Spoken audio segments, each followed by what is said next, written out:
Hi, ಎಲ್ರಿಗೂ ನನ್ನ ಪ್ರೀತಿಯ ನಮಸ್ಕಾರಗಳು. ಸರಿತಾ ಕುಕ್ ಆ್ಯಂಡ್ ವ್ಲಾಗ್ಸ್ಗೆ ಎಲ್ರಿಗೂ ಸ್ವಾಗತ. ಈಗ ಒಳ್ಳೆ ಚಿಕ್ಕ ಚಿಕ್ಕ ಬಂಗುಡೆ ಬರುವಂತಹ ಸಮಯ, ರುಚಿಕರವಾದ ಬಂಗುಡೆ. ಹಾಗೆ ನಾನು ಇವತ್ತು ಬಂಗುಡೆ ಅಂತಂದು ಬಾಳೆ ಎಲೆ ಫ್ರೈ ಮಾಡಿದ್ದೀನಿ. ಇದನ್ನು ಬ್ಯೂಟಿಫುಲ್ಲಾಗಿ ಹೇಗೆ ಮಾಡೋದು ಅಂತ ನಿಮಗೆಲ್ಲ ಹೇಳ್ಕೊಡ್ತೀನಿ.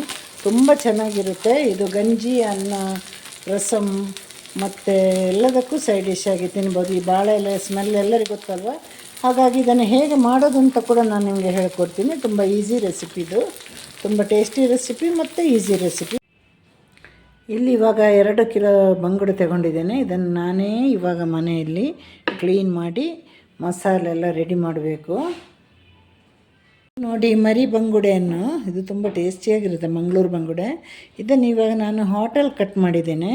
ಹೀಗೆ ಹೋಟ್ಲಲ್ಲೆಲ್ಲ ಕಟ್ ಮಾಡೋದು. ನಮ್ಮ ಮನೆಯಲ್ಲಿ ಮಕ್ಕಳಿಗೆಲ್ಲ ಬಹಳ ಇಷ್ಟ ಈ ಥರ ಕಟ್ಟಿಂಗ್. ಹಾಗಾಗಿ ಸ್ವಲ್ಪ ಕೆಲಸ ಆಯಿತು, ಆದ್ರೂ ನಾನು ಹೋಟ್ಲ್ ಕಟ್ ಮಾಡಿ ಇದನ್ನೀಗ ಚೆನ್ನಾಗಿ ತೊಳೆದಿಟ್ಟಿದ್ದೀನಿ. ಈಗ ಬಂಗುಡೆ ಫ್ರೈ ಮಸಾಲೆಗೆ ನಾನು ಮನೆಯಲ್ಲೇ ಮಸಾಲೆ ಮಾಡೋದು. ಈಗ ನಾನು ಒಂದು 20 ಬ್ಯಾಡಗಿ ಮೆಣಸು ತೆಗೆದಿದ್ದೀನಿ. ಹಾಗೆ 15 ಗುಂಟೂರು. ಇದನ್ನೆಲ್ಲ ಉರಿಲಿಕ್ಕಿಲ್ಲ, ಹಾಗೆ ಹಸಿ ಹಸಿಯಾಗಿ ಹಾಕೋದು. ಮೆಣಸಿನಕಾಯಿನ ಅವುಗಳು ತೊಳೆದು ಹಾಕಬೇಕು. ಈಗ ನಿಂಬೆ ಹಣ್ಣಿನಷ್ಟು ಗಾತ್ರದ ಹುಣಸೆಹಣ್ಣು ಹಾಕಿದ್ದೀನಿ. ಇದೆಲ್ಲವನ್ನು ನಾನು ತೊಳೆದಿದ್ದೇನೆ ಚೆನ್ನಾಗಿ, ಮೆಣಸು, ಹುಣಸೆಹಣ್ಣನ್ನೆಲ್ಲ.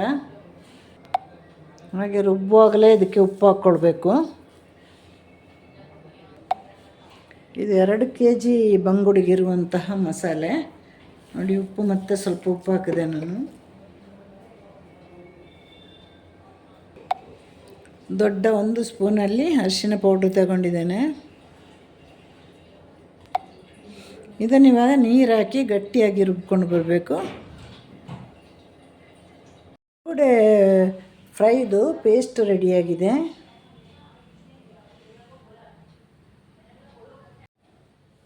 ಈಗ ರುಬ್ಬಿರುವ ಮಸಾಲೆಯನ್ನು ನಾನು ಬಂಗುಡೆಗೆ ಮಿಕ್ಸ್ ಮಾಡ್ತಾಯಿದ್ದೀನಿ. ನೋಡಿ, ಇದು ಗಟ್ಟಿ, ಈ ಥರ ಗಟ್ಟಿ ಇರಬೇಕು, ನಾವೇ ರುಬ್ಬಿರೋ ಮಸಾಲೆ.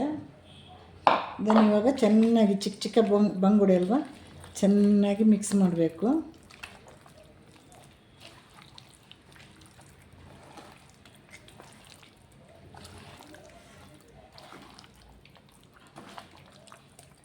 ಎಲ್ಲದಕ್ಕೂ ಈ ಥರ ಚಂದವಾಗಿ ಹಿಡಿಬೇಕು. ನೋಡಿ,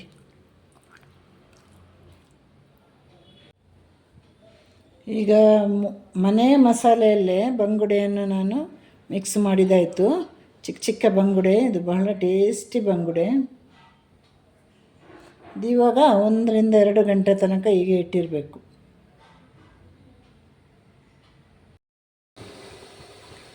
ನೋಡಿ, ಮೊದಲು ಹೀಗೆ ಫ್ರೈ ಮಾಡಬೇಕು. ನೆಕ್ಸ್ಟ್ ಬಾಳೆ ಎಲೆಯಲ್ಲಿ ಫ್ರೈ ಮಾಡಬೇಕು. ಬರೀ ಬಾಳೆ ಎಲೆಯಲ್ಲಿ ಫ್ರೈ ಮಾಡಲಿಕ್ಕೆ ಹೋದರೆ ಒಳಗಿನ ಭಾಗ ಅಷ್ಟೊಂದು ಬೇಯೋದಿಲ್ಲ. ಹೀಗೆ ಮಾಡಿ ಫ್ರೈ ಮಾಡಿ ನೆಕ್ಸ್ಟ್ ನಾವು ಬಾಳೆ ಎಲೆ ರೆಡಿ ಮಾಡಿ ಇಟ್ಕೊಂಡಿದ್ದೇನೆ ನಾನು ತೊಳೆದು.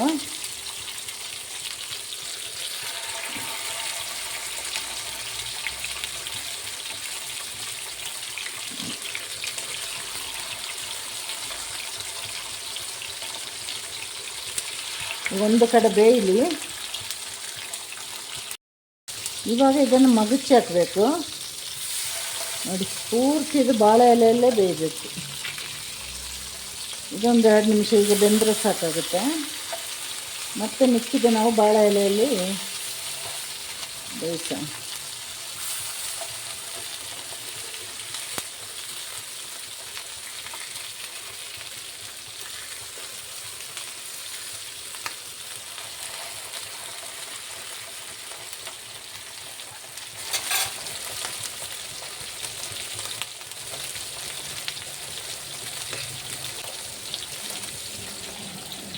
ಕೊಡಬೇಕು.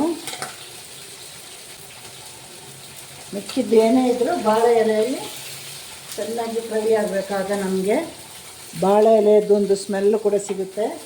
ಆಮೇಲೆ ಸೂಪರಾಗಿ ಫ್ರೈ ಆಗುತ್ತೆ, ಬಹಳ ಟೇಸ್ಟಿಯಾಗಿ ಕೂಡ ಇರುತ್ತೆ.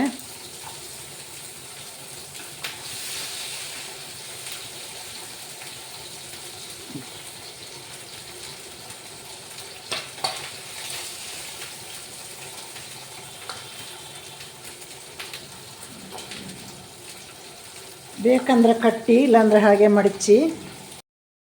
ಈಗ ನೋಡಿ ಬಾಳೆ ಎಲೆಯಲ್ಲಿ ಅರ್ಧ ಬೆಂದ ಮೀನನ್ನು ನಾನು ಹೀಗೆ ಕಟ್ಟಿ ಹೀಗೆ ಮತ್ತೆ ಫ್ರೈ ಮಾಡಲಿಕ್ಕೆ ಇಟ್ಟಿದ್ದೇನೆ. ಇಲ್ಲಿ ನಾನು ಕಾವಲಿಗೆ ಮತ್ತೆ ನಾನು 1 ಸ್ಪೂನ್ ಎಣ್ಣೆ ಹಾಕಿದ್ದೇನೆ. ಹೀಗೆ 2 ಕಡೆ ಕೂಡ ಬೇಯಬೇಕು. ಆಗ ನಮಗೆ ಘಮ ಘಮ ಅಂತ ಬಾಳೆ ಎಲೆ ಸ್ಮೆಲ್ಲು ಕೂಡ ಸಿಗುತ್ತೆ.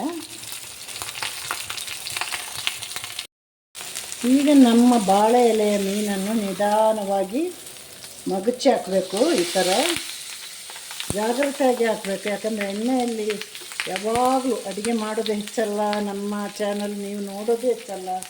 ಯಾವುದೇ ಅಡುಗೆ ಸ್ಟವ್ ಹತ್ರ ಮಾಡುವಾಗ ತುಂಬ ಕೇರ್ಫುಲ್ಲಾಗಿ ಮಾಡಿ. ಯಾಕೆಂದರೆ ನನಗೆ ನಾನು ಹೇಳಿಕೊಡುವಾಗ ಯಾವಾಗಲೂ ಒಳ್ಳೆಯದನ್ನೇ ಹೇಳ್ಕೊಡ್ತೀನಿ. ನನಗೆ ಸ್ವಲ್ಪ ಭಯ ಜಾಸ್ತಿ ಸ್ಟವ್ ಹತ್ರ ಎಲ್ಲ. ಹಾಗಾಗಿ ನೀವು ಕೂಡ ಅಷ್ಟೇ, ಎಲ್ಲ ಎಣ್ಣೆಯಲ್ಲಿ ಏನೇ ಅಡುಗೆ ಮಾಡಬೇಕಂದ್ರೆ ಕೇರ್ಫುಲ್ಲಾಗಿ ಮಾಡಿ. ನಮಗೆ ಬರುವ ನೋವನ್ನು ನಾವೇ ಸಹಿಸ್ಕೊಳ್ಬೇಕು, ಇನ್ಯಾರೂ ಸಹಿಸಲಿಕ್ಕೆ ಬರಲ್ಲ ಅದನ್ನು. ಈಗ ನಮ್ಮ ಬಾಳೆ ಎಲೆಯ ಫ್ರೈ ಮೀನು ರೆಡಿ ಆಯಿತು. ಎಲ್ಲರೂ ಮನೆಯಲ್ಲಿ ಹೀಗೆ ಮಾಡಿ ನೋಡಿ, ತುಂಬ ಬ್ಯೂಟಿಫುಲ್ಲಾಗಿರುತ್ತೆ. ಗಂಜಿ ಆಮೇಲೆ ರಸಂ ಅನ್ನಕ್ಕೆ ಎಲ್ಲದಕ್ಕೂ ಚೆನ್ನಾಗಿರುತ್ತೆ. ನೋಡಿ ಸೂಪರಾಗಿ ಬಂದಿದೆ. ಇದನ್ನು ನಿಧಾನವಾಗಿ ಬಿಡಿಸಬೇಕು. ಇದು ನಮ್ಮ ಊರ ಕಡೆ ಜಾಸ್ತಿ ಮಾಡುವಂತಹ ಒಂದು ಮೀನು. ಹಾಗೆ ನನ್ನ ಚಾನಲ್ಗೆ ಎಲ್ಲರೂ ಸಪೋರ್ಟ್ ಮಾಡಿ, ಸಬ್ಸ್ಕ್ರೈಬ್ ಮಾಡಿ, ಹಾಗೆ ಕಮೆಂಟ್ ಕೊಡಿ, ಲೈಕ್ ಕೊಡಿ. ಇದೇ ಥರ ಮೀನನ್ನು ನಿಧಾನವಾಗಿ ಜಾಗ್ರತೆಯಾಗಿ ಮಾಡಿ. ಎಲ್ರಿಗೂ ಟಾಟಾ, ಬಾಯ್ ಬಾಯ್, ಸಿ ಯು, ಟೇಕ್ ಕೇರ್.